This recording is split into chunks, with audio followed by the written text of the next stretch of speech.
মেয়ে শার্লিন খানের জন্মের ৩ মাস পর ক্যামেরার সামনে এলেন শবনম ইয়াসমিন বুবলি। তবে এবার একা না, সাথে ছিলেন মেগাস্টার শাকিব খান ও বড় ছেলে শেহজাদ খান বীর। একটা সুখী পরিবারের উদাহরণ হিসেবে এবার সামনে এসেছে শবনম বুবলি তার পরিবারকে নিয়ে।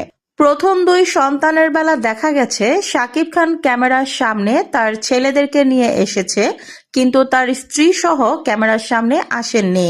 কিন্তু এবার দেখা গেল ভিন্ন চিত্র। শাকিব তার স্ত্রী বুবলি ও ছেলে মেয়ে দুজনকে নিয়েই সামনে এসেছেন। এরকম দৃশ্য দেখে অবাক হয়েছেন ভক্ত ও অনুরাগীরা। কেউ ভাবতেও পারেনি শাকিব তার স্ত্রী সন্তান নিয়ে ক্যামেরার সামনে আসবে। যেই ব্যক্তি স্ত্রী সন্তান নিয়ে কথা বলতেই নারাজ, সেই ব্যক্তি যখন ক্যামেরার সামনে সব পরিবারে আসে তখন তো অবাক হওয়াটাই স্বাভাবিক। বুবলির মেয়ে শার্লিন খান হওয়ার পর সোশ্যাল মিডিয়াতে চলছিল নানান রকম জল্পনা কল্পনা, সেই সাথে অনেক রকম আজেবাজে কথাও। অনেকেই বলছিল এই সন্তান শাকিবের না, আবার কেউ কেউ বলছিল প্রথম ২ সন্তানের বেলা শাকিব যেরকম অবহেলা করেছে এই মেয়ের বেলা তার চাইতেও বেশি অবহেলা করছে।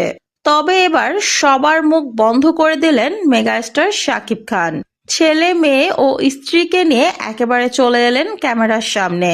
এরকম ভিডিও দেখে বুবলি ভক্তরা তো বেজায় খুশি, কিন্তু অপরদিকে মন খারাপ হয়েছে অপু বিশ্বাসের ভক্তদের।